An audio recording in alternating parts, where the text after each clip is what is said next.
elämä niin kuin ehkä aidoimmillaan tapahtuu sitten kuitenkin ulkona ja maailmalla ja vähän epämukavuusalueella myös. Meri on ihan uskomaton tavallaan siellä isolla valtamerellä kun on, tuollaisella purjeveneellä ja sitten että valtameri ympäröi sua, niin se tuntuu oikeastaan siinä kohtaa, jos ajattelee, niin, että kuin hullua ja näin mennä pienellä veneellä, mutta sitten siellä veneessä on ne 12 kaikki muuta, että sitten sä kuitenkin oot tosi tiiviisti niiden muiden ihmisten kanssa siellä ja tuut toimeen. Sitten se tuntuukin, että no niin, tämä vene, että kuitenkin iso vene ja että kyllä tästä. Meri on jotenkin aina tarkoittanut kotia jollain tapaa. Se on ehkä semmoinen tietyllä tavalla selittämätönkin tunne, joka tulee aina kun pääsee meren äärelle, että on tullut kotiin. Ja se on tosi monta kertaa, varsinkin avomeren äärellä oikeasti rannalta, kun katsoo sinne horisonttiin, niin se konkretisoituu. Ja siinä on myös semmoinen jotenkin tosi iso kaipaus sinne ulapalle ja semmoinen seikkailun nälkä siitä tulee.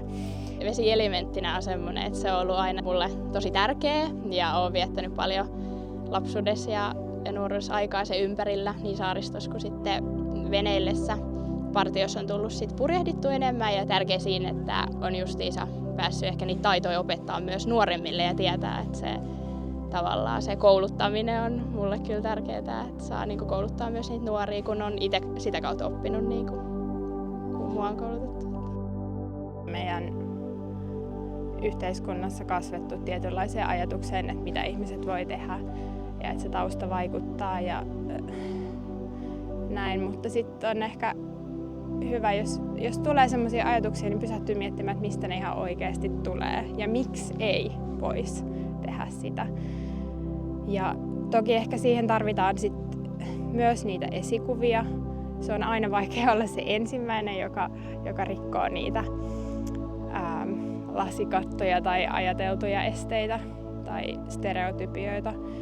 Ja onneksi meillä on niitä jo tosi paljon tässä maailmassa. On upeita naisia, jotka on lähtenyt tekemään nuoria ja vanhempia. Ja kyllä se on varmasti monelle ollut esimerkiksi tosi iso asia, että viime kisassa sitten meidän tiimi pärjäsi niin hyvin ja näytti, että oikeasti niin kuin kokonaan naisista koostuva naisisto voi pärjätä ihan yhtä hyvin ja jopa paremmin kuin kaikki muut.